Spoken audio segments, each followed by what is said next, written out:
Aujourd'hui, le modèle biface est la valeur perçue. Je suis Cédric Watine, tu es chez Outils du Manager, le podcast en français sur le management le plus écouté. Alors aujourd'hui, on reçoit un entrepreneur heureux, Olivier Margerand. C'est pas moi qui le dis, c'est lui. Ça n'a pas toujours été le cas, mais il a trouvé sa voie, son modèle, et il a organisé son entreprise comme ça lui convenait le mieux. Il va nous en parler bientôt. Donc Olivier, c'est quelqu'un qui fait partie du CIEL, le cercle d'entrepreneurs que j'ai créé. CIEL, ça veut dire le cercle indépendant des entrepreneurs libérés. Bah dis donc, j'ai du mal aujourd'hui. Donc Olivier a accepté que notre conversation soit publiée. Habituellement, le podcast du CIEL reste dans le CIEL, mais là, il a accepté que ce soit publié parce que je trouvais que c'était vraiment intéressant. C'est-à-dire qu'Olivier, on va le voir, il a vraiment une conception à part du management, de l'entreprise et de la manière de mener un business. Et je me suis dit que c'était hyper intéressant. Même si tu peux pas tout appliquer dans ton entreprise, même si tu peux pas forcément appliquer ça dans ton équipe aussi parce que tu es salarié, je pense que ça peut te donner des idées très intéressantes et le podcast, ça sert à ça aussi. On verra aussi qu'Olivier, en fait, il s'appuie sur les principes d'outils du manager pour mener son entreprise, mais il les a organisés à sa manière. Et ça, je trouve ça super intéressant. Tu verras aussi que on va parler du CIEL pendant le podcast. On te mettra des liens. Tu as envie de rejoindre le CIEL, on te mettra le mail d'Adélie en description et on te mettra aussi le lien de ma liste d'emails privés parce que si tu veux entrer en contact avec nous, c'est vraiment là qu'il faut s'inscrire. Et on va démarrer. Juste une petite chose encore avant de démarrer. Accroche-toi parce que les concepts que tu as sur le management, sur le travail dans l'entreprise et même tes certitudes à propos de l'entreprise, tout bêtement, vont être sacrément challengés par notre conversation. En tout cas, je te souhaite de prendre autant de plaisir en l'écoutant que nous, on a pris du plaisir à avoir cette conversation. Et je te donne rendez-vous juste à la fin du podcast. À tout à l'heure. Salut Olivier. Salut Cédric. Comment vas-tu? Bah super bien, surtout depuis 2 minutes parce que je suis ravi de te retrouver. Ah, c'est sympa ça. Moi aussi, ça me fait super plaisir. En plus, on n'en est pas à notre premier podcast. On en avait déjà fait un. On en a fait deux ou trois. Ouais. Ouais, c'est possible. Et à chaque fois, c'est hyper intéressant. Donc, je suis ravi. Des fois, c'est même très très long. Là, on a décidé de se restreindre. Comme on est tous les deux bavards. Voilà, on va essayer d'être raisonnable. Mais en tout cas, ça me fait super plaisir. Donc, pour la petite histoire, ce podcast, il est diffusé au sein du CIEL, le cercle indépendant des entrepreneurs libérés, parce qu'on a un podcast privé. Donc là, c'est la partie où on dit tous nos secrets. Mais on va aussi le diffuser sur la partie outils du manager, parce que je pense qu'il y a vraiment des choses intéressantes à partager. Tu as des trucs à nous raconter sur une autre forme de management et c'est super intéressant. Par contre, on enlèvera tout ce qui est confidentiel et qui reste à l'intérieur du CIEL. Voilà, c'est les règles du jeu. Donc tu parles tout à fait librement et on censurera ce qui doit être censuré. Ouais, et il y a un piège d'ailleurs, c'est comme on se voit, on est aussi enregistré en vidéo. Il faut que je pense à réagir en audio parce que j'ai tendance parfois à pas réagir en audio pour pas t'interrompre. Et donc je me fais ma petite note là. Ok, ça marche. Eh ben, écoute, peut-être que tu peux te présenter quand même parce que tout le monde n'a pas écouté tous les podcasts. Donc peut-être une petite présentation. Qui es-tu, d'où viens-tu, où vas-tu? Et les mêmes questions peut-être pour ton entreprise, peut-être en l'orientant vers la fin sur le sujet qui nous occupe, qui est quand même une manière de diriger une entreprise qui est très particulière et intéressante. Ok, t'as 4 heures. Alors, qui suis-je? Il va falloir que tu sois synthétique. Qui suis-je? Je suis pas sûr d'arriver à répondre à cette question avant la fin de ma vie, mais ce qui peut me qualifier, c'est que je suis assez franco-français. Hein. Je suis né en France, j'ai toujours vécu en France jusqu'à mes études, où j'ai vécu un petit peu à l'étranger, d'une famille française, de parents français, etc. Donc ça, c'est quelque chose qui est important dans ma culture, parce que ça veut dire que c'est plutôt à l'âge adulte que j'ai découvert d'autres cultures. Ok. ou d'autres populations en France, à travers notamment des vacances solidaires ou ce genre de choses. Une famille de 7 enfants. J'ai grandi moi parmi 7 enfants, donc ça c'est quelque chose qui est un marqueur assez fort chez moi aussi. Et j'ai pas vraiment fait d'études. C'est-à-dire que j'ai été inscrit à différentes reprises dans différentes études, et ça m'a permis notamment C'est pas toujours de. comme ça. C'est pas toujours comme ça, je sais pas, ça dépend des gens, je pense. En tout cas, pour la faire brève, jusqu'à l'âge de 37 ans, donc jusqu'à il y a 3-4 ans, j'étais pas très bien dans mes pompes, mais j'ai mis du temps à m'en rendre compte et j'ai mis du temps à prendre le chemin pour devenir heureux. Et c'est un chemin qui a pris plusieurs années pour aboutir à ce que je sois plutôt bien dans mes pompes au quotidien, de manière générale, quelle que soit la situation. Et ce qui a beaucoup joué sur ma boîte aussi. Ok. Donc ça, c'est à peu près d'où je viens, et tu me questionneras plus s'il y a besoin, mais voilà. Étant moi aussi auditeur assidu du podcast, je sais que c'est pas là-dessus qu'on se concentre le plus. Et où je vais, je sais pas exactement où je vais, mais dans quelle direction, c'est rendre le monde plus efficace et plus agréable à la fois. Et quand je dis plus efficace, c'est dans l'ordre de la simplicité, de la légèreté, de la sobriété, dont on nous a dit il n'y a pas si longtemps, la sobriété, ça n'est pas produire moins. Ben moi, je pense que si. Et je pense que c'est un énorme challenge qui est sans précédent dans l'histoire de l'humanité. Et une de mes convictions, croyances, expériences, c'est que l'intelligence collective est peut-être la ressource la plus importante.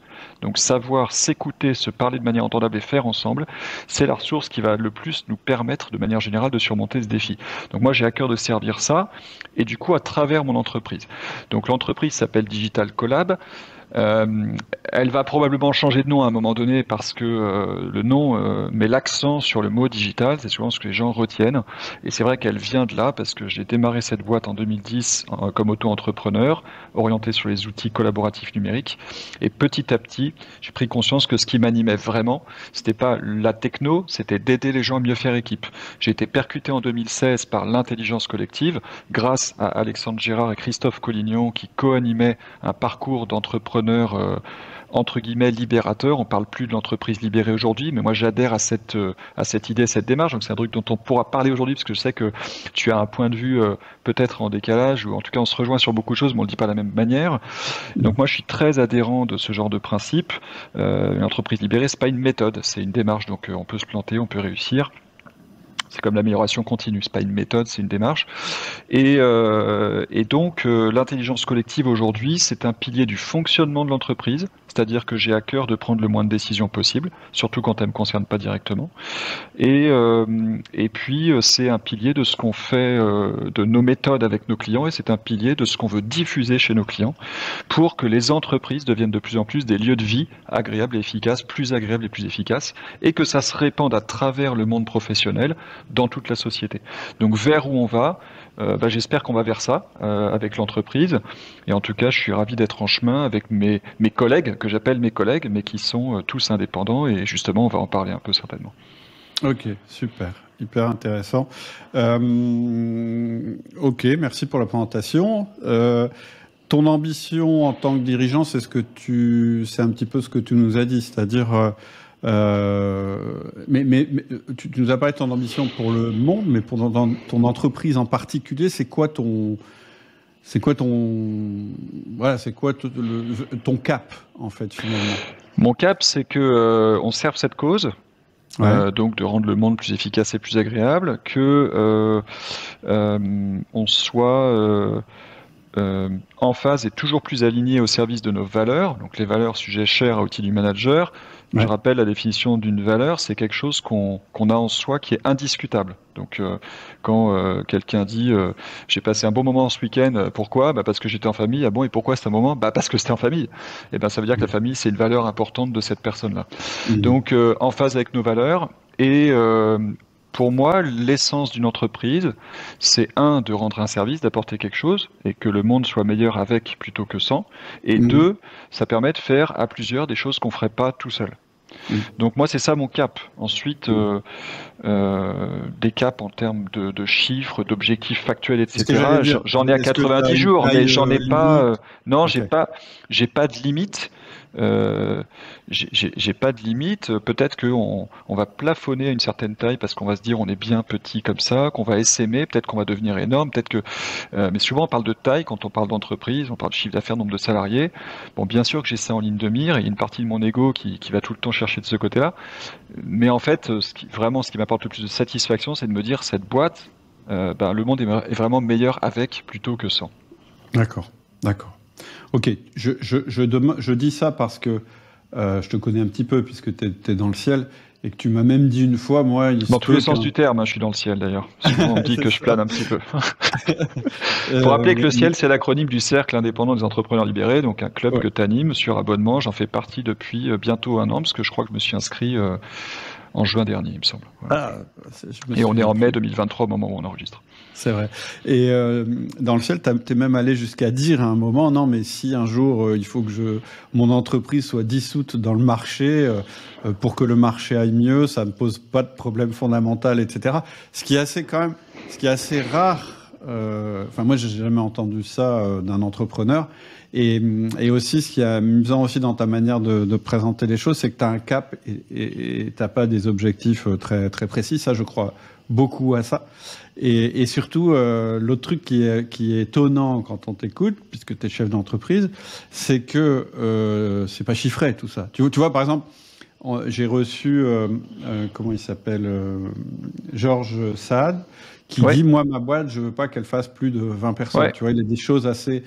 Et je sens que chez toi, ça, c'est pas du tout des limites. Ça rentre pas tellement dans la définition de tes objectifs, et que tu es vraiment plus sur les valeurs, d'ailleurs, sur la manière dont on fait les choses que sur les étapes précises, etc., etc. On sent... En fait... Alors, c'est-à-dire qu'il y a une hiérarchie. Je crois que nos convictions, ce qui nous porte le plus au fond, en fait, la motivation, parce que je crois pas qu'on motive quelqu'un, et je crois que c'est aussi ton discours. Oui. Tout ce qui est à l'intérieur de nous, c'est plus important que ce qui se mesure. Il y a d'ailleurs un discours, je crois que c'est comment il s'appelle? Je crois que c'est Alain Sapio, mais il faudra m'écrire et me demander Alain Damasio, pardon, je crois que c'est lui qui parle de la violence issue des nombres. Un monde gouverné par les nombres est un monde qui devient plus violent. Alors, je sais pas sur quoi il s'appuie, j'ai pas creusé. C'est une référence qu'on m'a partagée. J'ai toujours pas lu ou écouté ce qu'il raconte à ce sujet. Mais j'aime bien cette idée d'être prudent avec les chiffres, parce que c'est conceptuel. C'est conceptuel en grande partie. C'est pas l'argent, c'est un concept, c'est une convention. Et on voit bien, surtout quand on devient plus à l'aise matériellement, comme j'ai la chance de l'être, à quel point ça joue pas tellement. Et t'as eu une discussion dans le ciel, justement, donc en privé, t'as fait toute une intervention sur la liberté, l'indépendance et le niveau d'argent au-delà duquel on ne devient pas significativement heureux. Il y a un niveau en dessous duquel c'est compliqué d'être heureux, mais c'est possible, hein. Si on est vraiment très très bien spirituellement, c'est possible, mais il y a un niveau au-delà duquel ça change plus grand-chose. Donc moi, je suis assez attaché à toutes ces idées-là. Et quant à ce que dit Georges, donc Georges, pour rappel, c'est l'entrepreneur québécois qui essaime avec des startups, qui a acheté un bâtiment, où il crée des entreprises avec ses salariés et tout. J'avais adoré la discussion avec lui, j'avais regardé d'autres conférences de lui après ta discussion avec lui. Et cette limite de 20, en fait, moi, j'ai pas de limite, mais j'ai des repères en tête. Donc, j'ai Georges, j'ai le fondateur de Gore, la boîte qui a fait Gore-Tex, Al Gore, il disait, pas Al Gore, pardon, Bill Gore, donc Bill Gore. Bill Gore, il disait, je crois, hein, c'est ce qu'on m'a rapporté, que une unité manageable, c'est jusqu'à 200 personnes. Au-delà, il vaut mieux créer une deuxième unité ou la diviser, etc. Donc, pourquoi pas avoir 1000 unités de 200 personnes, tu vois? J'en sais rien. J'ai pas, mais quand je dis ça, je sais que je peux avoir l'impression d'avoir la folie des grandeurs. Et en fait, je m'en fous, je suis heureux, je peux mourir ce soir, quoi. Mon entreprise, je suis heureux d'où elle en est aujourd'hui. Mais je serais très heureux si elle SM plus aussi. Ok. Il y a aussi une caractéristique de ton entreprise. Enfin, il y a plusieurs caractéristiques qui sont assez peu communes dans ton entreprise. C'est le fait qu'il n'y ait pas de salariés. Et le fait que vous soyez quasiment à 100% en remote, en télétravail. Oui, pas de salariés, ça n'a pas toujours été le cas, et ça ne sera pas toujours le cas. Ça ne sera pas toujours le cas. Alors, dès le début, je saurais plus dire pour quelles raisons, parce que si je dis mes raisons alors que j'ai pas tenu de journal, ça va être fantasmé ou filtré par ma mémoire. Mais dès le début, j'ai imaginé mon entreprise, cette entreprise, comme étant en fait notre entreprise, à la fois avec des salariés et des indépendants. Et le modèle dans ma tête, c'était très clair, c'était que c'était les indépendants qui allaient apporter la valeur auprès des clients. Et que l'équipe cœur, l'équipe centrale, qu'on a appelée l'équipe cœur, aujourd'hui c'est moi et une indépendante qui travaille 2 jours par semaine. Caro, elle travaille 2 jours par semaine sur Digital Collab pour beaucoup d'administratifs. Et on se parle tous les lundis matins, une demi-heure en 1 à 1. Et donc, en fait, l'idée, c'est que l'équipe cœur, elle sert deux populations de clients d'une certaine manière. C'est là où on vient au business model BIFAS. Je crois que c'est un sujet aussi que tu voulais qu'on aborde. Ouais.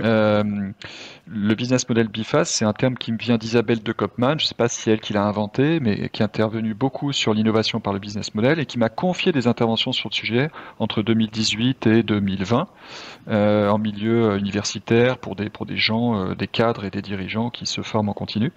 Donc je me suis beaucoup musclé là-dessus. Et l'idée, c'est que dans les différentes dimensions du business model, où il y a qui sont tes clients, par quels canaux tu les touches, quelle est ta proposition de valeur, quel est ton modèle de revenu, quelles sont tes ressources clés internes, quelles sont tes activités clés, tes ressources clés externes, etc. Et puis elle allait beaucoup plus loin que le business model Canvas qu'on a connu il y a 15-20 ans. Eh bien, ce qu'elle appelle business model BIFAS, c'est quand tu dois servir des populations de clients différentes. C'est-à-dire que je pense que n'importe quelle entreprise a une première population de clients qui est ses salariés. Si tu considères pas tes salariés un peu comme des gens à qui tu dois apporter, et c'est ce que tu dis dans un de tes tout derniers épisodes de ODM du podcast, tu dis que un des sujets, j'ai écouté ce matin, c'est de faire évoluer. Tu parles pas du mot évoluer, mais moi, comme l'évolution c'est ma première valeur, j'ai retenu ça. C'est c'est proposer aux gens de se former, de s'améliorer en permanence dans leurs compétences. C'est ce que j'appelle un peu considérer ses salariés comme des clients. Et donc dans le business model Digital Collab, on pourrait même dire que c'est triface. Mais disons, pour faire simple, c'est biface. Il y a les partenaires, donc les indépendants. Dans notre vocabulaire, ça s'appelle les partenaires. Moi, je considère qu'il faut qu'on leur apporte de la valeur. C'est pas simplement je te confie une prestation, je te paye et tu peux t'estimer heureux. Mais d'ailleurs, je trouve ça horrible juste de le dire comme ça, tellement c'est caricatural. Mais c'est vraiment, on fait équipe. Mais en revanche, l'équipe cœur Digital Collab, elle t'apporte des choses que tu n'aurais pas si tu travailles pas avec nous. Bien sûr, le chiffre d'affaires, ça compte. Et d'ailleurs, quand il n'y a pas de chiffre d'affaires, c'est déceptif de rentrer dans cette équipe, de vivre des trucs enthousiasmants, puis de pas faire de chiffre d'affaires en tant qu'indépendant. Tu dis bon, j'ai fait subir des déceptions à des gens comme ça, parce qu'il y a l'enthousiasme et après il y a le soufflet qui retombe. Mais au-delà du chiffre d'affaires, les deux choses que valorisent le plus les partenaires aujourd'hui, donc les indépendants qui travaillent dans Digital Collab, c'est premièrement le fait de travailler en équipe. Parce qu'en fait, par ailleurs, ils n'ont pas l'occasion de travailler vraiment en équipe. Ils travaillent avec des clients, mais pas en équipe. Là, c'est une équipe, ils sont avec des collègues. Et le deuxième qui va avec, c'est la confiance. Et c'est quoi? Ça se traduit comment? En termes de comportement, parce que je sais que tu es attaché à ça aussi. C'est, ils le disent, c'est pouvoir tout se dire. J'ai fait une connerie, eh ben je peux le dire. Et on va la traiter ensemble. Et jamais il y a quelqu'un qui pointe quelqu'un d'autre du doigt. Et ça, c'est vraiment très, très, très précieux. Donc, je suis très attaché à ça. C'est des piliers de notre culture, notre fonctionnement. Et je préfère préserver ça plutôt que grandir trop vite, par exemple. J'ai un peu la crainte de la croissance qui détruirait ou qui abîmerait ça. Donc, je veux faire très, très attention à ça. Et donc, l'autre face, c'est les clients au sens classique. Voilà. Donc, le business model BIFAS, c'est les partenaires d'un côté, les clients de l'autre. Donc, pour revenir à ce que tu disais, il y a pas de salariés aujourd'hui parce qu'il y a 3 ans, je suis revenu à zéro, puisque fin 2019, après 10 ans à ne pas faire mon job de chef d'entreprise sur tous les plans, commerce, management, etc., on a essuyé une très grosse perte. Donc j'ai fait des licenciements économiques. Et puis, début 2020, j'ai commencé à reconstruire le truc proprement comme si je récupérais la boîte d'un autre Olivier Margeron. Le Covid est arrivé, moi j'avais la chance d'être très bien dans mes pompes. Ça nous a permis, ça a été un accélérateur pour créer d'autres façons de faire avec nos clients. C'est ça qui va nous amener aussi à parler de business model, d'abonnement, de budget mensuel, etc. Parce que c'est un peu grâce à ce tournant qu'on y est arrivé. Et du coup, pas de salariés depuis 3 ans. Et là, cette année, je m'apprête à recruter. Je suis en train de préparer un recrutement. Alors, je ne sais pas dans quelle ordre tu veux parler des choses, mais le sujet abonnement, le sujet visionnaire, réalisateur, c'est 2 sujets qui sont chouettes. Puis il y a aussi le sujet travailler avec des gens qui sont en remote, dont j'ai pas du tout parlé aussi. Alors, juste, je voudrais rester un petit peu sur le modèle biface. Donc, on l'a compris, le modèle biface, ça veut dire que tu as des clients, donc eux seront facturés je suis désolé d'être pragmatique, mais seront facturés par ton entreprise et par ailleurs, tu as des prestataires qui vont intervenir en ton nom auprès de ces entreprises-là. Et BIFAS, ça veut dire, d'un côté, j'ai des clients à qui je vais apporter des prestations et de l'autre côté, j'ai des clients à qui je vais apporter du travail à faire. Moi, c'est ce que j'ai compris. Et d'autres choses. Des stimulations, de la formation, de la veille, de la mise en relation. Voilà, et c'est là où je veux en venir. Ce qui est vraiment intéressant, c'est que tu parviens à créer, moi, ce que j'appelle une culture d'entreprise, donc dans le sens un ensemble de comportements qu'on a ensemble, alors que pourtant tu travailles avec des gens qui sont indépendants. Et ça, je trouve ça vraiment intéressant, parce que peu importe finalement qu'ils soient salariés ou pas, mais c'est quand même intéressant de se dire qu'on peut réussir à créer ça sans avoir les gens à 100% chez nous. Et d'ailleurs, je me demande si ça pose pas des difficultés parfois. C'est-à-dire, ils sont pas à 100% chez nous, ils sont en remote, et en plus, ils sont pas salariés. Donc, on est vraiment dans un cas où vraiment il faut qu'il y ait leur consentement total pour que ça marche. Et tu vois, je crois pas avoir déjà discuté avec quelqu'un qui ait posé les choses de la manière dont tu les poses, donc c'est vraiment intéressant. Et en fait, juste pour rester un petit peu sur ce sujet, donc ce que j'ai compris, c'est que les salariés, ce seraient plutôt ceux qui sont le support pour les autres. Si tu devais avoir... Pour l'instant, tu as une salariée, et en fait, elle joue un peu ce qu'on pourrait appeler le rôle de support pour les prestataires et les clients. Elle fait peut-être elle n'est pas salariée. La partie administrative, mais si tu devais étoffer cette équipe de salariés, tu mets quoi en fait dans ce cœur? Tu appelles ça l'équipe cœur. Donc pourquoi c'est le cœur par rapport au reste? Excuse-moi, donc on a eu des petites coupures, je pense que ça ne s'entendra pas pour les auditeurs, mais c'est pour expliquer que j'ai pas tout entendu. Alors il n'y a pas de salarié aujourd'hui, la personne qui travaille 2 jours par semaine, c'est aussi une freelance, sauf qu'elle, elle est consacrée exclusivement à de l'administration, donc elle ne fait rien de directement facturable. En revanche, elle a des relations avec les clients en tant que Digital Collab, mais c'est la seule qui a un mail Digital Collab et qui communique en tant que membre de l'équipe cœur, puisqu'elle est elle est hors mission en fait. Et je suis en train de me noter donc 2-3 trucs de tout ce que tu as dit. Et à la fin, tu as dit pourquoi. Tac. En fait, je me suis dit, le fait que tu dises qu'un jour il y aura peut-être des salariés, ça correspond à quoi en fait? C'est quoi la différence finalement pour toi dans ton modèle entre un salarié et un non salarié? Ok. Pour résumer la question. Voilà. Très bon. Et ça va pas être très simple de. Si, enfin, j'ai une réponse, j'ai un élément de réponse. Mais ok. Alors, il faut qu'il y ait. Je reprends des choses que tu as dites. Il faut qu'il y ait leur consentement total pour que ça marche. Mais j'ai envie de te répondre. Et pas pour les salariés? On pourrait croire. Alors, c'est sûr, pour que ça marche mieux. Mais finalement, on a beaucoup de modèles mentaux qui nous disent, non, un salarié, il n'y a qu'un salarié qui peut représenter la culture de l'entreprise parce qu'il est lié à un contrat de travail et donc on contrôle davantage ce qu'il fait, ce qui est une chimère, je pense, surtout en remote en plus et de plus en plus. Mais voilà, qu'est-ce qu'on met en face de ça? C'est-à-dire d'un côté, il y a 2 choses. Il y a l'aspect salarié, pas salarié, c'est une chose.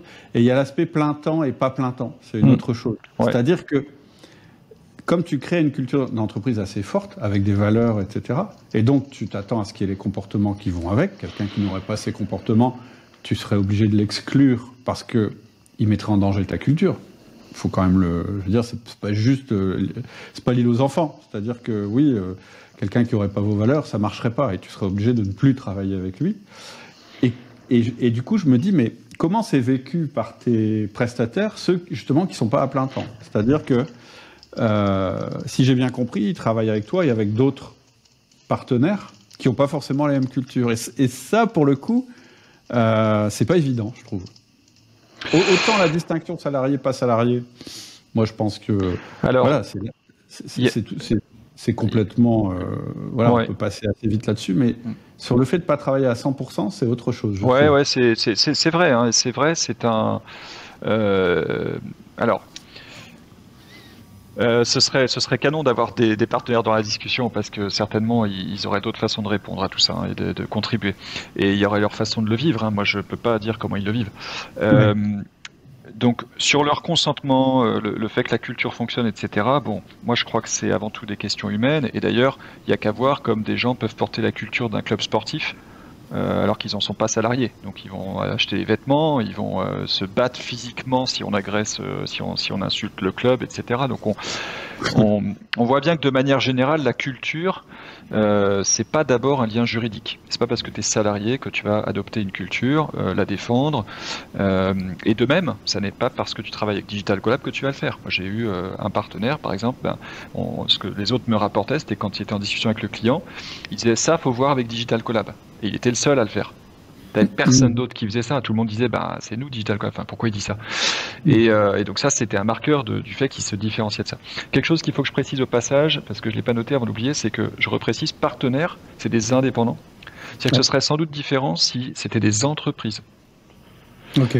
Et je pense vraiment qu'il y a une différence. C'est des individus. Donc en fait, c'est des partenaires. C'est un lien juridique, le terme de partenaire. Moi, je dis collègue au quotidien. Moi, je dis collègue. C'est notre vocabulaire interne, c'est partenaire, mais moi, c'est mes collègues, c'est des gens. Et donc ça fait un petit peu une différence. Après, je pense que le tri se fait comme dans n'importe quelle entreprise. Si on travaille la culture, on a le tri se fait parce qu'on se rejoint. Les valeurs, c'est pas un coup t'es avec Digital Collab, t'adoptes telle valeur, et puis quand tu bosses avec tel autre client, tu changes de comportement. Et je sais aussi que tous les progrès que suscite Digital Collab chez ses partenaires, ils les appliquent, ils s'en servent dans le reste de leur vie. Donc tout ça, c'est pas on-off. Et du coup, ça me paraît important. C'est qu'en fait, c'est leur vie qui compte le plus. Et Digital Collab, c'est un contexte, mais c'est un peu comme au quotidien dans une boîte, un projet. Un coup, tu bosses avec telle équipe, un coup, tu bosses avec telle autre équipe, un coup, tu bosses avec tel autre client.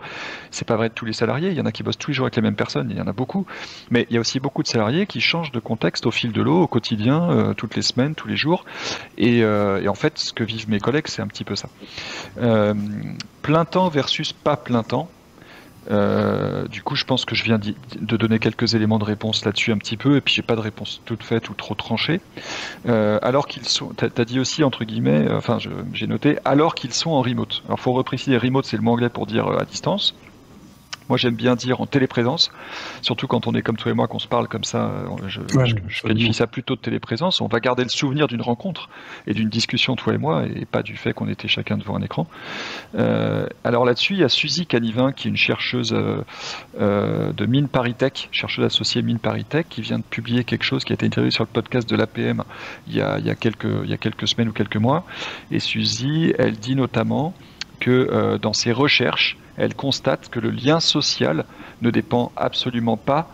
En fait, la proximité psychologique ne dépend pas de la proximité géographique. Et t'as qu'à avoir un voisin de palier pénible pour t'en rendre compte. C'est pas parce que t'es voisin que tu t'entends bien avec quelqu'un. A contrario, tu peux garder des liens d'amitié à distance. Moi, je viens de passer une semaine de vacances en famille à vadrouiller d'une famille de copains à l'autre pendant toute la semaine, et des gens qu'on n'avait pas vus depuis 10-15 ans. Et on déjeune ensemble comme si on s'était vu la semaine dernière. Bon, je pense que tout le monde a vécu ça, beaucoup de gens ont vécu ça, et ça permet de bien marquer que, en fait, le lien social ne dépend pas de la distance. Mais elle, ce qu'elle dit, c'est elle qualifie de quoi ça dépend. Premièrement, des objectifs partagés.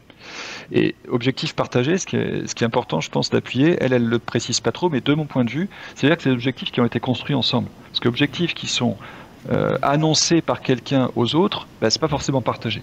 Et donc ça veut dire que c'est pas parce que je donne un objectif à mon équipe que je renforce le lien social. En revanche, créer un objectif ensemble, avoir ensemble l'ambition qu'on va vraiment aider nos clients, rendre le monde meilleur, etc., et de la rentabilité financière, de pouvoir vivre de ça, de pouvoir vivre de notre boulot. Moi, je dis souvent, c'est ça, c'est être fécond et en vivre. Et avoir cet objectif-là, ça renforce le lien social. Donc des objectifs partagés. Deuxièmement, des modes de travail similaires. Et je me suis rendu compte en l'écoutant que oui, c'est vrai qu'avec mes collègues on a des modes de travail très similaires et ça aide. Et quand tu as quelqu'un qui bosse pas du tout comme toi, c'est un peu plus compliqué.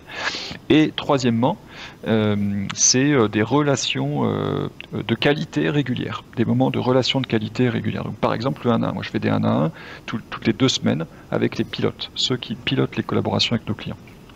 Et je fais un à un toutes les semaines avec Caro, qui est une indépendante qui gère la partie administrative, compta, finance, etc.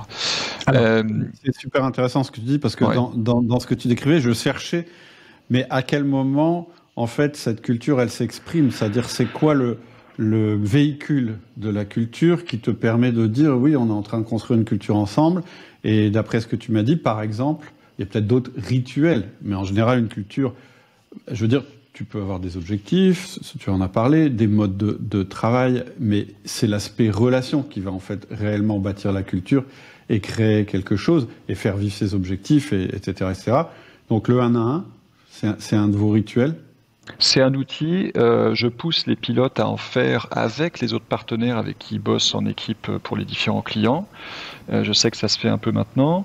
Il y a aussi maintenant un rôle qui s'est créé à l'initiative d'un des partenaires, c'est le rôle de sparring partner, c'est-à-dire quand je démarre avec un client, que je suis encore un peu seul, je ne sais pas trop qui faire monter à bord parmi les partenaires, mais je vais prendre un sparring partner par défaut, juste pour pas rester tout seul. Et donc on va se parler régulièrement, juste pour se parler du client, pour qu'il me challenge, pour qu'il m'aide, etc. Et donc ça me semble très important. Il y a aussi des ateliers d'amélioration continue qui ont lieu à peu près, grosso modo, toutes les 3 semaines. C'est pas très régulier. Parfois, c'est 2 semaines. Parfois, c'est un peu plus. Mais en tout cas, ça permet de se partager des choses. C'est très scénarisé. On a fait beaucoup évoluer ça depuis qu'on le fait. Donc, et puis, il y a des discussions au quotidien. Aujourd'hui, on a des discussions par écrit sur le branding de Digital Collab, choisir un univers à décliner dans tout ce qu'on va faire, parce que je crois beaucoup à cette idée d'un thème qu'on décline dans notre vocabulaire, dans nos façons de faire, etc. Pour l'expérience, pour les clients et pour les partenaires. On discute en ce moment des valeurs et des comportements, parce que dans le cadre du prochain recrutement que j'ai évoqué, je suis la formation recruteur d'élite d'outils du manager, donc je suis amené à formaliser, en fait, c'est quoi nos valeurs concrètement? Et donc, forcément, ils y contribuent. Et tout ça, ça se fait en synchrone, en asynchrone, par message écrit, par vocal. J'essaie d'être un peu créatif aussi pour qu'ils soient même surpris. Donc, la dernière fois, j'ai fait un doc où ils étaient guidés étape par étape pour finalement enregistrer un vocal de réaction à quelque chose que je leur proposais. Et je sais que même eux qui sont très innovants et tout, ça les a stimulés de faire ça. Donc c'est un peu le rôle de l'équipe cœur, pour en venir à ce que tu as dit sur les salariés sont les supports pour les autres. C'est pas que support pour moi, c'est oui, support, soutien, mais surtout stimulation. Stimulation, notamment un peu dans le coaching. C'est-à-dire que le 1 à 1, pour moi, c'est le partenaire qui arriverait un peu fatigué ou un peu plein la tête, qui ressorte énergisé. Et c'est ça un peu le rôle pour moi du 1 à 1, qui ressortent soulagés, énergisés, stimulés, qui repartent un peu à l'action. Et puis, et donc l'équipe cœur, pour moi, c'est surtout, pour moi, le mot-clé, c'est stimulation. Voilà, stimuler, pousser à faire des choses. Par exemple, en ce moment, je poste beaucoup sur ChatGPT, je pousse à ce qu'on utilise les IA génératives parce que ceux qui s'en servent pas sont menacés, et ceux qui s'en servent ont une super opportunité devant eux. Et donc, voilà, faut y aller. Et puis, enfin, pourquoi des salariés? Pourquoi des salariés? C'est la dernière chose que j'ai relevée là. C'est une bonne question. Si je m'arrêtais sur la question, je te ferais sûrement une réponse plus fournie. Mais là, comme ça, je me dis, en fait, j'éprouve le besoin. C'est pas le lien juridique, c'est j'éprouve le besoin d'avoir une équipe, de travailler dans une équipe temps plein. Et le fait d'avoir bossé tout seul à temps plein pendant 3 ans me l'a vraiment fait voir en face, regarder en face. J'ai envie de faire partie d'une équipe qui soit tous les jours là. Parce que les partenaires, je fais partie d'une équipe, je suis très fier que des gens comme ça me suivent et me poussent et soient avec moi. Mais c'est pas temps plein, ils sont pas tout le temps dispo et je peux pas exiger n'importe quoi d'eux. Alors, t'exiges pas n'importe quoi des salariés, mais tu vois ce que je veux dire, c'est que c'est normal que je leur demande pas la même contribution qu'à quelqu'un qui serait dédié au projet de l'entreprise. Et donc, pour moi, c'est important d'avoir une équipe temps plein, qu'on construise vraiment les choses au quotidien, et que toutes les semaines, comme tu dis, c'est le temps tactique de l'entreprise, la semaine, j'aime bien cette expression que j'avais entendue une fois de ta part, et donc j'ai envie que toutes les semaines on puisse se dire on a construit. Vendredi soir, on a réussi des choses. Alors, je partage juste le fait que, par exemple, chez Outils du Manager, Adélie, qui est ma directrice des opérations, mon intégratrice, mon bras droit, enfin, on l'appelle comme on veut, mais qui est la partie plus opérationnelle, on va dire, et partie plus organisation d'Outils du Manager. Pendant longtemps, pendant un moment, on a travaillé, je dirais, sans qu'elle soit salariée.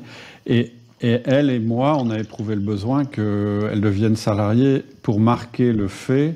Alors peut-être ça aurait marché sans être salariée, mais toujours est-il que ça marquait le fait qu'il y avait un engagement réciproque sur du long terme et que on allait capitaliser ensemble. Et effectivement, l'histoire, c'est pas qu'elle soit à plein temps ou pas à plein temps, c'est que la partie travail de sa vie, elle l'occupe à ça parce que le projet l'a motivé plus que ses autres projets, etc., etc. Il y a quelque chose de peut-être qui est un peu artificiel, mais en tout cas enfin moi j'ai trouvé qui était voilà, parce que quand tu salaries quelqu'un, t'as pas les mêmes contraintes en tant qu'employeur que quand tu as un contrat commercial avec quelqu'un. Quoi qu'à mon avis, ça va se réduire aussi, mais aujourd'hui, c'était ça qui avait justifié la chose, et c'est pour ça que je te posais cette question. Ben, il y a autre chose pour moi. Il y a une autre dimension qui est celle de la sécurité. C'est-à-dire que on a la chance en France d'avoir un système qui est très sécurisant pour les salariés. Et hélas, on n'a pas du tout le même système pour des gens qui ont une activité d'indépendant. Et donc, pour moi, c'est important qu'on soit de plus en plus équitable et solidaire. Et donc, par exemple, une hypothèse que je fais, c'est qu'à un moment donné, Digital Collab puisse garantir à ses partenaires qu'en année N plus 1, ils pourront facturer au minimum 50% de ce qu'ils ont facturé en année N. Tu vois, que ça puisse pas s'arrêter, genre tu as facturé 30 000, 50 000, 60 000 euros à Digital Collab en 2023, et qu'en 2022, en fait, on s'est fâché, donc on facture plus. Et donc tout d'un coup, il y a un accident de parcours. Ça laisse des traces, ça fait du mal, et je pense que Digital Collab n'en souffrira jamais autant qu'un indépendant de cette rupture de relation, parce qu'il y a un déséquilibre aujourd'hui dans les capacités respectives. Donc pour moi, il y a une histoire de sécurité, et puis il y a aussi que légalement, avoir un indépendant à temps plein, en fait, j'ai pas creusé le sujet, mais je crois pas que ce soit très autorisé, ou en tout cas, même si l'indépendant est d'accord, en principe, ça doit être requalifié en contrat de travail de toute façon, donc autant le faire. Voilà. Oui, il y a un risque. Il y a un risque après. Enfin là, faudrait faire un podcast là-dessus, mais après, selon la forme sous laquelle. Faudra inviter un spécialiste. Ouais, mais par exemple, le fait que tu sois en entreprise, enfin que l'indépendant soit en entreprise par rapport à auto-entrepreneur, ça réduit le risque. Enfin après, il y a. Mais tu as quand même une dépendance de chiffre d'affaires, tu vois, quand ton chiffre d'affaires dépasse un certain. Oui, de toute façon. Donc quelqu'un qui serait à temps plein, il a une dépendance de fait. Et pendant ce temps-là, il n'a pas cherché de clients. Tout à fait. Etc. Et d'ailleurs, j'avais une autre question un peu pratique là-dessus. Un indépendant, il gagne sa vie en vendant son temps, on pourrait le dire comme ça. Et le fait qu'il travaille pour toi, ça nécessite qu'il donne du temps à Digital Collab, mais à eux aussi, pour construire Digital Collab. Et ça se gère bien. Il n'y en a pas qui disent bon, moi je peux pas trop faire les 1 à 1, ça me coûte cher parce que je peux pas faire de chiffres. Enfin, tu vois ce que je veux dire? Il pourrait y avoir ce frein de dire bah ouais, mais moi, je te dis ça parce que sur Outils du Manager, par exemple, j'ai des contributeurs qui travaillent comme ça et ils me facturent donc le temps qu'ils passent et entre autres les réunions qui ne génèrent aucun chiffre. Tu vois ce genre de choses. Work in progress, c'est un sujet vraiment qui est en évolution. D'où on vient, c'est que jusqu'à il y a quelques années, donc disons, je vais prendre le Covid comme frontière parce que ça a coïncidé, mais c'est vraiment en bonne partie une coïncidence puisque, comme j'ai expliqué, jusqu'à 2019, j'étais très mal dans mes pompes. La boîte fait une grosse perte. Quand je dis grosse, c'est 20% du CA en perte en 2019. Donc à l'époque, on parle quasiment pas du Covid, ça n'a rien à voir. Mais il y a une coïncidence du coup avec le fait qu'on remette les choses un peu au propre depuis début 2020. Et donc auparavant, effectivement, il y avait peu de contributions de la part des partenaires et peu d'animation de la part de l'équipe cœur peut-être. Donc on bossait parce qu'il y avait des missions. Et on a fait, pour te dire, le dernier événement présentiel qu'on ait fait pour rassembler les partenaires, c'était en novembre 2016. Donc ça va bientôt faire 7 ans. Et le prochain, c'est en septembre prochain, 2023. Et donc, on en a fait plusieurs en visio, des séminaires de 24 heures, 36 heures en visio, qui ont été géniaux d'ailleurs. Mais voilà, donc ça confère le lien social, etc. Donc, ce temps, et jusqu'à 2020, effectivement, les partenaires facturaient du temps. C'est encore en bonne partie le cas. Ils facturent des jours hommes. Je te réponds un peu en vrac. Il y a la question du temps qui est en train d'évoluer de notre côté, la facturation et le temps. Et l'autre sujet que j'aurais partagé, c'est la conscience que quand je participe à des moments entre guillemets gratuits, en fait, moi aussi, je reçois. Et donc, il me semble que les partenaires qui sont là aujourd'hui, les partenaires actifs aujourd'hui en mai 2023, c'est des gens qui ont conscience et qui pourraient t'en parler et te le défendre, que participer à ces moments, les ateliers d'amélioration continue, les 1-1, etc., ça leur apporte à chaque fois. Et que c'est des choses qu'ils n'ont la chance de vivre nulle part ailleurs. Et je suis très fier de ça et je le dis droit dans mes bottes parce que c'est ce qu'ils me disent. Plusieurs fois par mois, j'ai des témoignages spontanés de partenaires qui m'écrivent et qui me disent merci pour ce que ça apporte, etc. Et je fais souvent des feedbacks à la fin des ateliers, donc je demande à quel point c'était utile pour vous, etc. Et donc c'est des choses qui sont considérées comme utiles. Donc on pourrait dire que c'est quelque chose aussi que moi je donne, parce que moi je facture pas non plus, je les facture pas pour les faire vivre ça, tu vois, d'une certaine manière. C'est moi qui anime tous ces moments aujourd'hui. C'est ce que je pense. C'est-à-dire que tu l'as presque dit dans ta définition de ton business au départ, c'est que finalement, en fait, ce sont tes clients. Donc, tes clients, tu les considères comme des clients. Et d'ailleurs, à un moment, tu as fait référence à ça en disant, mais les salariés... je pensais que tu allais faire allusion à un autre podcast qu'on a fait récemment sur l'expérience salariée, l'expérience employée, en la comparant à l'expérience client. En disant que en fait, on soigne l'expérience client et souvent on oublie l'expérience employée, alors que l'idéal, c'est plutôt de soigner l'expérience employée parce que eux seront de bons promoteurs de cette culture et de cette expérience qu'ils ont eue chez toi auprès des clients, donc tu gagnes 2 fois. Bref, je vais pas aller là-dedans, mais c'est un petit peu la question, le truc qui m'intéresse dans ton modèle, c'est aussi de dire non, ces moments-là, oui, c'est des moments de travail, mais c'est surtout des moments d'échange. Et donc, quand on fait un échange, il y a de la valeur qui passe de part et d'autre. Et pourquoi est-ce qu'on mettrait de l'argent dans cette relation-là, puisque finalement, ça va leur servir. Ça va leur servir à mieux travailler, ça va leur servir à peut-être même sur des clients qui vous sont pas communs, mais à mieux s'organiser, à mieux vivre leur travail, etc., etc. Si tu apportes assez de valeur, finalement, pourquoi est-ce qu'ils te factureraient alors que tu apportes de la valeur ? Et en même temps, ça pourrait se défendre, mais tu vois, là, j'essayais de retrouver... voilà, tu vois, je te retrouve un message d'il y a 14 jours d'un partenaire. Merci pour tout ce que tu m'apportes pour être la meilleure version de moi-même. Bon, l'expression, on peut en discuter, mais tu vois, ça c'est le genre de témoignage que j'ai, et je vais en sortir un autre. Parce que vraiment, il m'a marqué aussi, et il date de tout début mai, je crois. Tout début avril, donc il y a un mois pile. Hop, je sais où il est, je suis en train de le regarder. Voilà. Et celui-là, il a été partagé en commun à tous les participants. Je t'entends un peu moins bien. Ouais, j'espère que ce sera bien enregistré. Et donc, ça y est, je t'entends. Donc voilà, témoignage qui a été à la fin d'un atelier d'amélioration continue, donc partagé à l'ensemble des personnes qui ont accès, donc qui ont aussi accès au replay des ateliers d'amélioration continue, à toutes les notes, etc. Pif paf, donc c'était le 30 mars. Voilà, tac tac.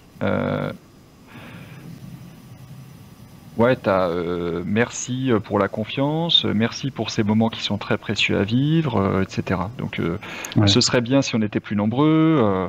Et donc voilà, c'est ça le genre de retour qu'on a. En fait, j'ai pas retrouvé le retour en particulier parce qu'il m'a été fait par oral, il est enregistré nulle part. Enfin, je l'ai pas écrit. Mais voilà, c'est ça qui est important, c'est qu'en fait, sur cette histoire de facturation, aujourd'hui, c'est vrai que c'est pas du tout un sujet, mais ça l'a été. Ça l'a été pour quelqu'un qui... Je pense que quand tu es plus concentré sur tes coûts, que tu manques d'activité ou de chiffre d'affaires, etc., la moindre demi-heure, tu te dis « Ouais, mais est-ce que je devrais pas être en train de chercher des clients? Est-ce que je devrais pas être en train de faire du business ?» Mais dès lors que on apporte, nous, suffisamment de CA et de liberté, de sérénité, je pense qu'on n'imagine pas le niveau de liberté des partenaires dans le cadre de Digital Collab, le niveau d'information qu'ils ont, etc., et ben en fait... c'est pas grand chose à donner et tu reçois à chaque fois. Et après, sur le temps le temps facturé, le fait de facturer du temps ou pas, de plus en plus dans le cadre de ce qu'on fait avec les clients, comme nous, on ne facture plus de temps depuis des années, on ne facture plus de temps. Moi, c'est quelque chose avec cette idée, j'étais pas confortable du tout avec l'idée de facturer du temps. Parce que alors ça, c'est intéressant. Ouais. Ça, c'est vraiment un sujet, je voudrais t'entendre là-dessus, parce que, tu vois, par exemple, il me semble que Georges, justement, lui, c'est l'inverse. Il dit, moi, je facture du temps. Je facture pas d'émissions, etc. Je facture du temps parce que, et puis voilà, les clients qui sont pas d'accord avec ça, c'est pas des clients pour moi, etc., etc. Et toi, tu es dans une autre position. Et d'ailleurs, tu vas peut-être nous parler du business par abonnement, peut-être. Ce sera l'occasion. Oui. Ce serait une transition. Je pense qu'à ce stade, on a à peu près compris comment vous fonctionnez. C'était hyper intéressant hein, que tu puisses l'expliquer de cette manière-là, parce que pour moi, il y avait des choses vraiment qui étaient mystérieuses. Et là, ça s'éclaircit pas mal. Avec cette idée d'avoir une espèce de culture commune avec enfin bref, je trouve que c'est beaucoup plus clair que ce que j'avais essayé de m'imaginer. Et après voilà, au niveau de la facturation, voilà un des modèles qui peuvent être un peu limitatifs quand on est un auto-entrepreneur qui vend son temps, bah, c'est qu'à un moment, si tu veux faire plus de chiffres, faut augmenter tes prix, ou c'est une possibilité, mais bien souvent, c'est pas ça qui se passe. Il faut surtout augmenter le temps que tu passes. Et finalement, tu te construis une prison de laquelle tu peux plus t'évader parce que tu as peur que ton chiffre baisse, etc., etc. Et justement, je me disais, bah, dans ton modèle, ça doit, comment ça s'articule? Donc, une des réponses, c'est, bah, quand ils passent du temps, comme on leur apporte des choses, finalement, c'est perçu comme un investissement pour l'avenir, comme le serait une formation, comme le serait une nouvelle spécialisation, du réseautage, etc., etc. Tout ça, c'est de l'investissement. Tu gagnes pas tout de suite, mais tu gagnes plus tard. Et donc, vas-y, dis-nous un petit peu. Alors, il faut aussi, il y a autre chose qui me vient pendant que tu en parles, c'est que nous, on s'est mis d'accord. Donc, je vais revenir sur le temps versus facturer autre chose. Et Georges, que tu cites, bah, en fait, enfin, est-ce qu'il a tort, est-ce que j'ai tort? Enfin, tu vois, c'est juste, on suit des chemins différents. Et voilà, je pense que les vraies raisons sont inconscientes. Hein. Il faudrait une analyse psychologique pour savoir pourquoi vraiment lui il penche vers ça et moi vers ci. Mais je vais te donner les raisons rationnelles, ou en tout cas que je me raconte. J'étais en train de penser, donc je voulais juste faire une petite parenthèse avant de parler du temps, et ça reviendra si c'était important. Donc sur le temps, en fait, ce qui s'est passé, c'est que nous, on s'est mis, donc moi, j'étais pas confort avec l'idée de facturer du temps, parce que j'aime pas cette idée de dire, bah j'ai passé du temps, donc je te le facture, parce que peut-être que le temps que j'ai passé, il n'a pas de valeur. Ou peut-être que les 12 minutes que j'ai passées, elles ont plus de valeur que les 3 jours que j'ai passés avant. Et en fait, le mot valeur, il vient d'arriver 2 fois en 2 phrases, et c'est pas neutre, c'est qu'en fait, pour moi, ce qui est important, c'est la valeur. Et là encore, Isabelle de Kopman, celle des business models, m'a apporté le terme de valeur perçue. C'est-à-dire que bien souvent, on parle de valeur ajoutée, et on se raconte qu'on a de la valeur ajoutée. On dit, bah ça, c'est cool, on fait ça, c'est génial. Ouais, sauf que si le client ne le perçoit pas, bah, il n'est pas prêt à payer pour. Et nous, on est tous clients, et on sait tous ce que c'est. T'es pas prêt à payer en plus quelque chose qui n'a pas de valeur à tes yeux. Et donc, ce qui compte, c'est la valeur perçue. Et si on se concentre sur la valeur perçue, on se rend compte qu'il y a plein de choses qui ont de la valeur pour les clients alors qu'on n'aurait pas parié dessus, et d'autres choses où on se dit c'est génial, et le client, il percute pas du tout, et ça peut générer d'ailleurs une très très grande frustration. Alors, j'ai un exemple chez un client qui a un très grand nom industriel français, qui a une centaine de sites géographiques dans le monde, à peu près 7000 salariés. J'avais 2 collègues qui bossaient avec ce client à un moment donné, il y a 2 ans, et qui me disaient régulièrement, dans les météos, on faisait des météos mensuels, parce que moi je fais un entretien mensuel avec chaque commanditaire, donc je fais aussi une sorte de 1 à 1 avec le commanditaire de chaque client tous les mois, mais qui dure 3 quarts d'heure. Et on en profite pour faire une météo pour mesurer l'écart de perception entre le commanditaire et nous. Et mes collaborateurs, mes collègues, ils me disaient régulièrement, ils sont super contents, mais en fait, nous, on voit pas ce qu'on apporte. Et moi, je leur disais, mais demandez-leur, bon sang, demandez-leur, parce que c'est là que vous allez savoir quelle est votre valeur. Si on leur demande, tout va s'écrouler. Mais c'est ça, si on leur demande quelle valeur on a, ils vont se rendre compte qu'on est des imposteurs, mais non.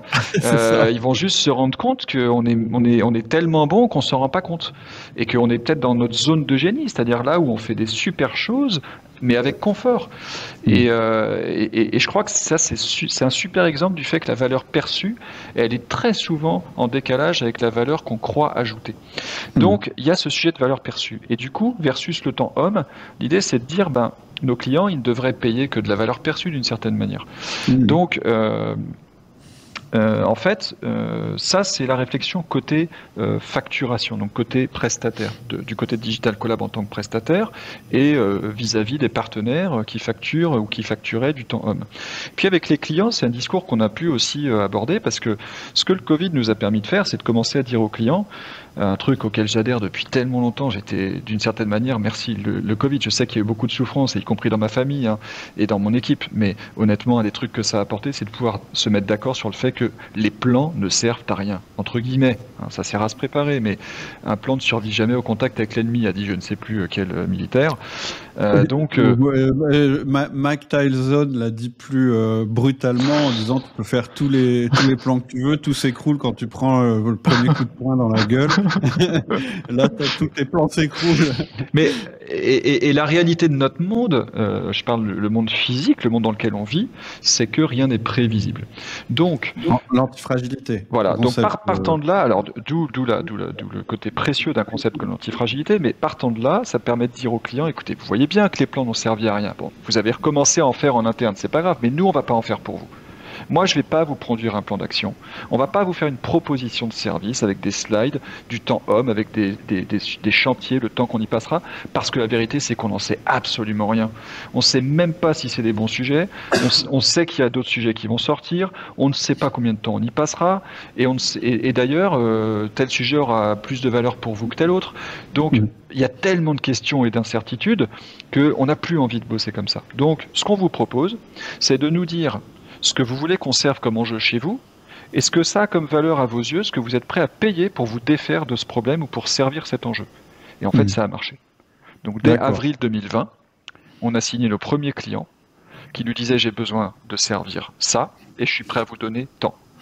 Et on s'est débrouillé pour que dans ce budget-là, on apporte suffisamment de valeur perçue, tout en jugeant qu'on gagnait correctement notre vie.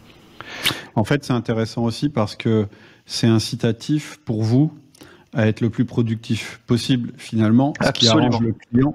Ça veut dire qu'il a son résultat plus rapidement et ça veut dire aussi que lui, il passera moins de temps. Donc tout le monde gagne. À partir du moment où on est d'accord sur la limite, ce serait de dire il faut bien définir l'objectif. C'est-à-dire il faut bien définir ce à quoi on veut arriver. Mais même pas. Tu vois pourquoi ? Ah ouais ? Depuis que je me suis lancé là-dedans, alors je dis je parce que clairement au départ c'est moi, aidé par Éric Carpentier qui est un confrère qui lui est plutôt coach de dirigeants, qui est un type brillantissime et qui m'a fait l'amitié de beaucoup m'aider en mars-avril 2020. On s'appelait quasiment tous les soirs pendant 1 heure. Grâce à Éric, j'ai pu tenter des choses et ensuite embarquer le reste de Digital Collab, mais au départ c'était des trucs qui paraissaient totalement farfelus, voire plus que farfelu. Enfin, vraiment, pour certains, c'était très difficile à comprendre. Et donc, j'ai pu tenter ça, et je me suis dit à ce moment-là, il y a forcément des effets de bord négatifs, il y a forcément des biais sur lesquels je vais tomber, donc je reste en alerte. Franchement, depuis 3 ans, j'ai pas trouvé un seul effet négatif d'avoir commencé à travailler comme ça, et plus on pousse le bouchon, plus c'est génial. Pourquoi ? Parce que tu parles faut être bien d'accord sur les objectifs. En fait, non, puisque tous les mois, on se demande avec le client à quel point ça vaut le coup qu'il paye ce qu'il paye. Donc en fait, on s'en fout d'avoir des objectifs, puisqu'à la fin du mois, il est capable de dire bah ouais, ce qu'on fait, c'est génial, on continue. Ou je sens qu'on est en train d'arriver à quelque chose, on continue. Et tant qu'il dit on continue, on continue. Tant qu'il gagne, il joue. Et nous, tant qu'on gagne, on joue. Et c'est vrai qu'un autre effet positif que tu as mentionné, c'est que nous, du coup, et donc les partenaires, les fameux partenaires, ils sont obligés de se concentrer de plus en plus sur de la valeur perçue. Et donc eux-mêmes, grâce à l'un d'entre eux qui a commencé à le faire l'année dernière, eux-mêmes sont en train de passer à un mode forfait, c'est-à-dire j'apporte de la valeur. Donc je vais travailler avec telle équipe sur tel sujet, je vais prendre telle méthode, allez, je qualifie ça à la louche, donc je me passe quand même plus ou moins sur du temps. Je mets à la louche tel montant, et donc dans le suivi de budget, je mets mon montant, mais après je vais pas compter mon temps. Mais quand tu demandes aux clients de te dire, à votre avis, ça vaut combien, ils sont pas déstabilisés? Si, complètement. Honnêtement, je dirais, complètement. Qu'est-ce que je dois répondre? Non, en fait, ils sont complètement déstabilisés. Ton client, par essence, il n'a pas, ton prospect, client peut-être. C'est très dur. C'est pas Digital Collab. C'est très très dur et je vais y revenir. Une dernière chose, c'est que Le premier partenaire qui a démarré en facturant du forfait, en forfaitisant ses missions, un jour il m'a dit, il y a deux progrès qu'il a fait qui me semblent vraiment très parlants et dont je suis admiratif. Le premier, c'est de me dire un jour, en 1 à 1, il me dit, mais tu sais, en fait, Olivier, moi, je me suis dit, du moment que je facture tant par mois, c'est bon. Je vis bien. Donc, j'ai plus besoin de compter mon temps, j'ai juste besoin de créer de la valeur à hauteur de temps. Donc, ça me libère vachement en fait, parce que du moment que je suis tranquille en facturation pour la fin du mois, eh ben, je me donne à fond. Et je compte pas mes 12 minutes de discussion, mes 3 minutes de réflexion, ma douche, etc. Et la deuxième chose que cette personne a fait évoluer, c'est qu'aujourd'hui, il ne facture plus du tout de temps, qu'il a arrêté de faire des formations alors qu'il vendait beaucoup de formations à d'autres entreprises. Et il a commencé à dire cette année, bah désolé, non, je fais plus ça. Parce que ça a plus de sens à mes yeux. Ce qui compte pour moi, c'est d'apporter de la valeur, et une formation, elle n'a pas de la valeur par défaut. C'est pour ça que nous, d'ailleurs, Digital Quad, on fait pas en tant que tel de la formation au sens classique, on fait de la simplification. Ensuite, tu me questionnes là sur le client déstabilisé. Effectivement, il y en a que ça fait marrer. Ils disent c'est du bon sens, mais en fait, si je les ancre pas, c'est vachement dur. Alors, c'est quoi l'ancrage? C'est un biais cognitif. C'est que si je te donne un nombre, tu vas rester focalisé là-dessus. Donc, par exemple, expérience pour matérialiser ça. Tu demandes à des gens quel est le taux de pays africains à l'ONU, ils te répondent un pourcentage. Tu fais tourner une roue de la fortune devant eux avec plein de chiffres, elle s'arrête sur un nombre, et ben tout de suite, toutes les réponses vont être beaucoup plus proches de ce nombre-là, alors que ça n'a strictement aucun lien. Donc c'est un ancrage. Si je te dis au détour d'une conversation 104 tonnes et que dans 2 minutes je te demande combien pèse une baleine, tu vas me répondre quelque chose qui est autour de 104 tonnes. Et donc si dans la discussion avec le client je lui cite un montant, eh ben, je me rends compte qu'après, ce qu'il va me dire, c'est ce montant-là, ou à peu près, mais en fait c'est souvent ce montant exact. Il va même me le justifier avec ses raisons rationnelles sans revenir au fait que c'est moi qui l'ai mentionné. En fait, tu l'as ancré d'abord. C'est un peu le jeu qu'on faisait quand on était gamin, c'est la neige, c'est quelle couleur? Exactement. C'est exactement ça. Et que boivent les vaches. Exactement. Les blancs, ils répondent lait. C'est exactement ça. Après, il y a quand même des montants, dans notre façon de fonctionner, il y a des montants en dessous desquels, il y a un montant en dessous duquel on se dit c'est quand même compliqué aujourd'hui, on n'a pas encore trouvé comment aider suffisamment le client dans ce montant-là, parce qu'on est quand même encore beaucoup dans du temps dédié et de l'humain. Mais moi, j'ai l'ambition qu'une TPE, une PME puisse dire, moi, je mets 200 balles par mois et ça va me simplifier la vie. Mais aujourd'hui, nous, on ne sait pas faire. Et il y a aussi un montant au-delà duquel, au moins dans les 3, 4, 6 premiers mois, c'est pas utile parce qu'on ne saura pas l'utiliser. Le temps qu'on démarre, qu'on amorce les choses, qu'on prenne contact avec des gens, qu'on comprenne l'entreprise, qu'on lève des lièvres, que les gens disent j'ai envie de traiter ça avec vous, etc., qu'on fasse monter de plus en plus de partenaires à bord, il y a des montants au-delà desquels c'est pas crédible. Donc ça, je le partage au début dans le cycle commercial. C'est des infos que je dis aux clients. Je dis en dessous de ça, c'est pas la peine, au-dessus de ça, c'est pas la peine non plus. Entre les deux, voilà comment se situent nos clients. Notre client qui a la taille la plus petite, 70 salariés, il nous donne un budget mensuel qui est égal à 150% d'un autre client qui compte exactement 100 fois plus de salariés. D'accord.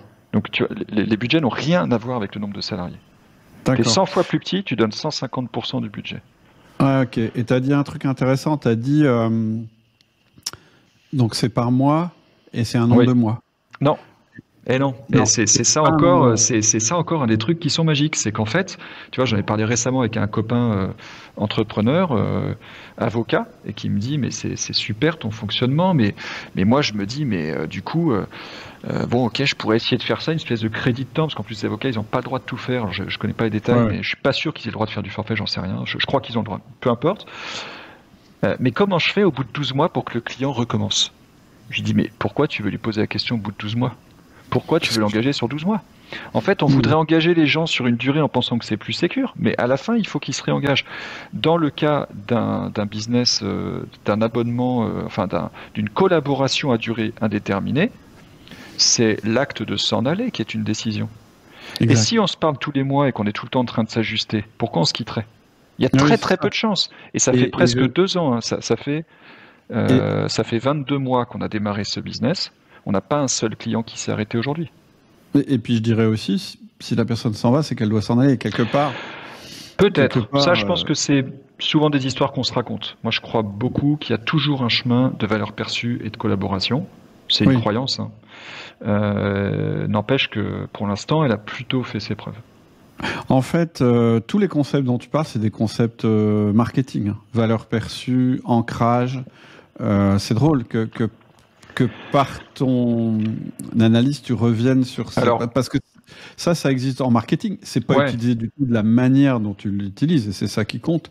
Mais c'est parce qu'en fait, à la base, c'est de la psychologie, hein. Ouais, tout à fait. Alors, après, voilà, c'est comme je disais, c'est à force de s'inspirer, d'entendre des choses, etc. Bah, petit à petit, tu mets les choses bout à bout, tu tentes un truc, tu te rends compte, tu prends conscience, tu regardes une vidéo, tu dis ah mais du coup je vais essayer ça demain avec tel client, et donc tout se met. Il n'y a pas de méthode globale toute faite. Enfin, moi je crois beaucoup au fait de construire ta méthode qui t'éclate, qui te plaît, qui te convient à partir de toutes ces petites briques de savoir qu'on a et de découverte qu'on a à propos de l'être humain. Et il y a autre chose, hein, parce que là, d'une certaine manière, tel que j'en parle depuis quelques instants et tel que tu me questionnes, on pourrait dire « Ah, il a trouvé un super modèle en tant qu'entrepreneur, en tant que businessman. » Mais en fait, moi, j'ai dit tout de suite aux clients, je leur ai dit « Mais c'est votre intérêt aussi, en fait. » Je leur ai dit ce que je constatais. Qu'est-ce que je constate? Je constatais des limites. En fait, c'est ça le problème au départ. Je constate qu'on donne pas tout ce qu'on pourrait donner et que ta boîte, elle profite pas autant de nous que ce qu'elle pourrait. Pourquoi? Tu me donnes un budget de, mettons, 50 000 euros. Qu'est-ce qui se passe? Mes partenaires, ils se projettent tout de suite dans la fin des 50 000 euros.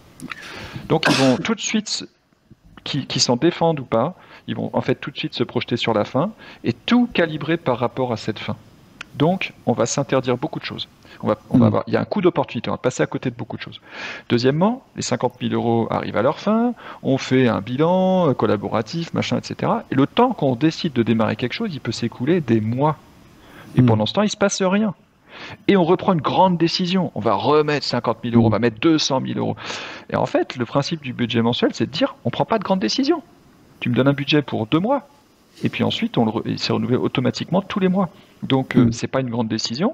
Ça s'arrête quand tu veux. Il n'y a plus de temps mort. Donc, tout le monde y gagne, en fait. C'est basé aussi sur la qualité de la relation. C'est ça qui est intéressant. De la relation et des résultats, hein. Faut pas se leurrer, hein. C'est pas le client. Enfin, pour quelqu'un qui aurait du mal à définir justement les résultats, la relation, il peut la définir. Il peut assez vite lui dire si ça lui convient, si ça lui convient pas. Tout le monde ne fonctionne pas de la même manière à ce niveau-là. Alors ouais, ça c'est aussi un sujet. Est-ce que notre façon de faire s'accorde avec tout le monde? J'ai pas vraiment de réponse. Je sais que quand on parle de persona, tu sais, les stéréotypes, les archétypes, le héros, le rebelle, etc. C'est sûr que nous aujourd'hui, on convient plus à certains archétypes, à certaines valeurs de dirigeants. C'est sûr, mais vraiment peu importe. Je veux dire, ton ambition, c'est pas de prendre 100% des clients existants du marché de tout temps. Non, mais c'est de changer le monde. Donc, plus on touche de gens, mieux on se porte. Donc, dans ce sens-là, c'est un sujet. Mais aujourd'hui, aujourd'hui, c'est pas un problème. Donc, je le traite pas. Ouais, t'as raison. Ouais, moi, je pense qu'il faut pas trop se poser de questions. Quand t'as trouvé ce qui convient et qui équilibre ton entreprise entre les clients et les prestataires, t'es déjà très, très avancé. Ok. Alors. Bon, j'allais te poser la question de ce dont tu es fier dans ton entreprise, mais je pense qu'on l'a entendu à travers les témoignages que tu as cités. Est-ce qu'il y a des choses qui sont pas dont tu es moins fier, mais qui te posent plus questions, qui pourraient être des dangers pour ton business ou des choses où t'es pas allé jusqu'au bout, des petites choses encore à expérimenter, des progrès encore à faire dans ton business. Et après, on parlera de l'intégration d'un intégrateur ou d'une intégratrice. En fait, c'est plutôt là-dessus que j'allais t'emmener parce que il nous reste maximum 10 minutes avec nos agendas respectifs. Et en fait, pour moi, c'est ça le prochain challenge. C'est d'arriver à on pourrait dire soit démultiplier, soit me diviser, et pour que les parties qui vont sortir de moi soient bien meilleures que moi, et donc notamment de recruter quelqu'un qui sera bien meilleur que moi sur l'animation au fil de l'eau de cette entreprise. L'animation du latin, donner la vie, donner de la vie, mettre de la vie. Donc moi, je vais chercher quelqu'un, j'ai cité le mot tout à l'heure de réalisateur, c'est une discussion qu'on a eue toi et moi par écrit sur le forum du ciel, ça vient du binôme Visionary Integrator en anglais, mais on était d'accord sur le fait que les deux termes pouvaient on peut avoir d'autres préférences, donc de fait intégrateur, moi ça me parle pas trop, je préfère le terme de réalisateur, et j'aime beaucoup le parallèle en particulier avec le monde de l'art, du cinéma, de la magie, etc. C'est-à-dire quelqu'un qui va rendre réel et qui va réaliser au sens faire. Voilà, quelqu'un qui va être plus faiseur que moi. Et moi, j'aime bien penser, j'aime bien parler, transmettre, donner envie aux gens. Ensuite, une fois que j'ai donné envie d'un projet, j'ai presque tout de suite envie de passer au projet suivant, quoi. Donc, c'est souvent. C'est vraiment le profil visionnaire. Ben ouais, non, mais c'est souvent un handicap. Donc, c'est une force quand les autres l'ont pas, mais c'est aussi un handicap pour construire une boîte. Et clairement, moi, je crois beaucoup à ce duo visionnaire-réalisateur ou réalisatrice. Et donc, j'aimerais trouver une femme ou un homme qui va venir faire binôme avec moi pour qu'on construise cette entreprise, c'est-à-dire qu'on passe à l'étape d'après, de petit à petit être meilleur sur le recrutement de partenaires, l'animation des partenaires, la valeur perçue des partenaires. Je crois aussi beaucoup au fait que plus on se concentrera sur les partenaires, mieux nos clients seront servis. Donc je veux qu'on mette la priorité là-dessus. Et puis du coup construire aussi une équipe cœur, une équipe de salariés. Est-ce qu'on sera 5, 15, 150, 1500, j'en sais rien. Mais en tout cas, qu'on la construise, qu'on fasse ça proprement. Et je crois beaucoup plus au fait de faire les choses proprement et qu'on en soit heureux toutes les semaines qu'au fait de se dire, faut qu'on aille vite, voilà. Tu le dis à plusieurs reprises dans les podcasts, le jeu de l'entreprise, c'est pas un jeu qui a une fin. C'est pas un match de 90 minutes, il n'y a pas de fin. Donc moi, je crois beaucoup plus au fait de faire en sorte que chaque semaine soit féconde, plutôt réussie, qu'elle ait apporté sa pierre à un édifice qui sera jamais terminé. Et du coup, je vais chercher quelqu'un pour vraiment être un moteur là-dessus. Je veux pas trop en dire parce que je suis encore en plein boulot avec la formation recruteur d'élite. Donc je voudrais pas trop orienter parce que moi-même je m'interroge, j'essaie de filtrer et d'être clair, quoi. Pour info, j'ai une formation en préparation. C'est pas un scoop pour les gens du ciel, mais effectivement sur une double formation en fait. D'un côté le visionnaire et de l'autre côté l'intégrateur. Pour moi, alors l'intégrateur, moi non plus. Le terme, je comprends pas ce que ça veut dire, mais on va le dire autrement. C'est différent en anglais en fait. Ça veut pas dire la même chose en anglais. Exact. Et puis moi j'aime bien la notion de bras droit, etc. En fait, c'est la personne opérationnellement qui rend possible la vision du chef d'entreprise. Globalement, c'est vraiment ça la définition. Après, on peut discuter. La vision, elle peut aussi émerger d'autres personnes dans l'entreprise, etc. Mais quand même, je pense que le job du chef d'entreprise, en tout cas dans la plupart des entreprises, c'est de mettre de la vitalité dans le business, de mettre du jus dans le business. Et c'est exactement ce que tu viens de dire. C'est-à-dire de dire, moi, je veux être là pour porter le message, pour que la culture soit présente, pour avoir la big picture, etc. Alors, c'est pas ce que j'ai dit, hein. C'est ce qui se passe en réalité. Je suis pas sûr que ça soit, comme tu dis, le job du dirigeant, etc. C'est ce que moi j'aime bien et que je fais plutôt bien. Est-ce que ça veut dire que l'entreprise pourrait pas s'en passer? Je sais pas. Mais le réalisateur, pour moi, il transforme le rêve en réalité. C'est ça pour moi l'essence de la mission. Et donc, ça a des conséquences en termes de management. C'est-à-dire que tu as une forme de management qui est assez quotidienne, qui est assez, je vais dire un mot qu'en français on n'aime pas, mais qui est assez routinière, qui est assez ritualisée, etc., qui est en phase, et où on s'assure que les choses soient faites. Tu l'as dit toi-même, t'es pas un bon finisseur. Donc ça veut dire que ton réalisateur, ce doit être un bon finisseur. C'est-à-dire qu'on va vraiment au bout des choses à chaque fois, etc. Et plus tu trouves ton pendant et mieux tu t'entends avec lui ou avec elle, plus tu vas pouvoir développer ta capacité à donner de la vitalité dans ton business. Ça, moi, c'est ce que j'ai vécu. Et je pense que ça peut parler à la fois à des chefs d'entreprise qui, ils se rendent bien compte que le management, c'est nécessaire, mais tous les jours, c'est un peu contraignant, ça prend du temps, etc. Et c'est normal que ça prenne du temps. Et ça peut parler à des gens qui ont envie de devenir, je dirais, le manager ultime, c'est-à-dire le bras droit du dirigeant. Et si ces deux personnes-là fonctionnent ensemble, en fait, ce qui fait un bon visionnaire, c'est un bon intégrateur ou un bon réalisateur ou un bon bras droit, en fait. Vraiment, quand tu regardes, quand tu étudies des boîtes, j'ai plein d'exemples dont je vous parlerai bientôt sur le ciel, d'ailleurs, parce que je vais faire un live rien que là-dessus. En réalité, la question, c'est pas « oui, mais est-ce que moi, je suis un bon visionnaire ?» C'est « oui, mais est-ce que moi, j'ai un bon réalisateur ?» Parce qu'en fait, ça se passe comme ça. Quand toute cette partie-là est gérée et qu'elle est gérée comme tu le veux, alors ça te donne une liberté, ça te donne une énergie qui était mangée par ça avant. C'est juste une répartition des rôles, finalement. Il faut que ça corresponde à ton profil, à tes valeurs, mais c'est une répartition des rôles. Et pour info, pour les auditeurs, moi, je parle beaucoup d'ODM, d'outil manager, à mes clients. Et donc, j'ai des dirigeants qui, au bord de la retraite, se mettent à se former et s'éclatent avec le 1-1, etc. Donc ça, c'est génial. Carrément.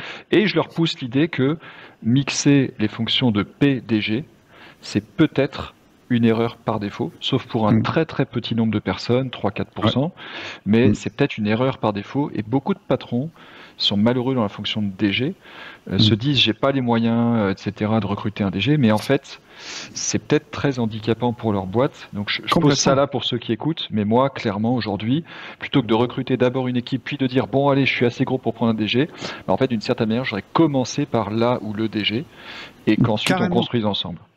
Carrément. Et alors là, je souscris à 100%.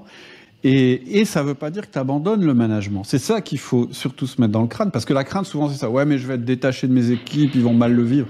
Non, tu vas le faire d'une autre manière qui te correspond mieux, qui est tout aussi utile. D'un côté, tu as l'opérationnel, c'est ton bras droit. De l'autre côté, tu as la vitalité que tu dois remettre dans ton business régulièrement. C'est une autre forme de management. Mais vraiment, les deux peuvent cohabiter. Le truc, c'est d'avoir le bon mode d'emploi. Parce que moi, ce que j'observe après, c'est quand on mélange les rôles et qu'on essaye de faire du job de visionnaire à un intégrateur, ça se passe mal et vice-versa. Donc après, il faut des règles de fonctionnement. Sinon, moi, je crois pas que ça puisse aller bien sans un minimum de règles. Voilà. Et de rituels, pour reprendre un mot aussi cher à outils du manager. Donc merci au passage, merci encore pour, je te dis à chaque fois qu'on se parle, mais pour tout ce que ça m'apporte, cet écosystème depuis, ça fait 2 ans que je me suis vraiment lancé dans les formations, et vraiment c'est très précieux. Je sais plus, tu as pris BAC, je crois. D'abord SOR. SOR, système d'organisation réaliste. Voilà, ensuite système de progression réaliste. Après, je pense que j'ai pris un Express, et après Business Accelerator, et maintenant recruteur d'élite. Et maintenant, et du coup, j'en ai aussi offert à des partenaires, à d'autres personnes. Et hier matin, je l'ai dit à un partenaire, je dis, si tu as envie de progresser là-dessus, moi je te l'offre. Ah non, mais tu peux pas m'offrir une formation. Ben si, parce qu'en fait, j'ai mon intérêt là-dedans. Ah, c'est cool. Ouais, t'as des clients. Ah non, mais je t'ai déjà dit plein de fois, t'as sûrement vous avez Outil Manager plein de clients qui sont venus de mon fait, ça c'est certain, et parce que je suis un client très satisfait. J'ai eu un de tes collaborateurs, un de tes partenaires, je pense, en podcast. Il faudra qu'on en reparle, il faudra que je le retrouve. Ah, ok, excellent. Ouais. Et qui a été publié ? Ouais, ça me dit bien quelque chose. Non, je pense pas. Pas publié, mais... En tout cas, j'ai échangé avec lui sur LinkedIn, et il me semble qu'on a fait un question-réponse avec lui. J'ai peur de dire une bêtise. En off, j'essaierai de trouver le... Ouais, ça marche. Bon, et on a tenu le timing. Bravo. En tout cas, le timing nous tient. Voilà. Mais bon, dans les deux cas, c'est pas mal. Ok. En tout cas, je te remercie infiniment. C'est un plaisir. Et il y a aussi quelque chose que j'ai bien apprécié, c'est que ça a bien clarifié ton modèle, en fait. Pourtant, on en avait déjà parlé, mais là, je trouve que c'est très, très clair et très limpide, et je trouve ça vraiment intéressant. Et puis, tu n'as pas pu t'empêcher de dire que tu cherchais quelqu'un, donc peut-être que des gens vont se révéler et vont te faire des propositions. Eh ben ouais, en tout cas, j'en serais ravi. Merci encore à toi, merci de cette occasion, et à bientôt avec plaisir pour de nouvelles aventures. Olivier, ciao. Salut Cédric. Voilà, j'espère que ta conversation t'a plu. Tu as vu qu'on est parti vraiment assez loin des modèles traditionnels du management, et moi, je trouve ça extraordinaire. Ça m'intéresse vraiment de recevoir des entrepreneurs qui ont les mêmes principes de management qu'on peut partager au sein d'Outils Manager, mais qui les ont organisés différemment et qui ont réussi à créer quelque chose qui fonctionne et qui rend le monde meilleur. Je pense que c'est vraiment une très belle mission que Olivier s'est donnée avec sa boîte. Tu as vu aussi qu'on a parlé du couple V plus R, visionnaire réalisateur, et on n'en a pas parlé par hasard, c'est parce qu'en ce moment on parle pas mal de ça dans le ciel, c'est-à-dire du principe de dire que pour qu'un dirigeant puisse se libérer, pour qu'il puisse être dans sa zone de génie, eh bien il faut parfois qu'il ait un bras droit, un directeur des opérations, un directeur général, on l'appelle comme on veut, mais quelqu'un qui va être chargé de la partie réalisation de cette mission. Et on se rend compte qu'en fait, que pour que le visionnaire soit bon, eh bien, il faut qu'il trouve le bon réalisateur.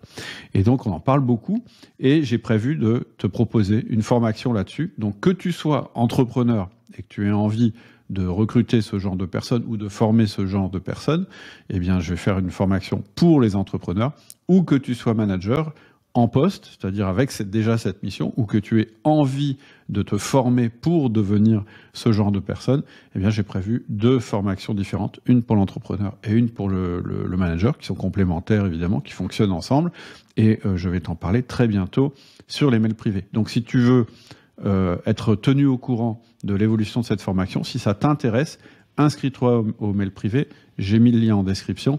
Et puis, fais-nous part de ton intérêt pour la chose. Voilà, je te souhaite une très bonne semaine et je te dis à bientôt.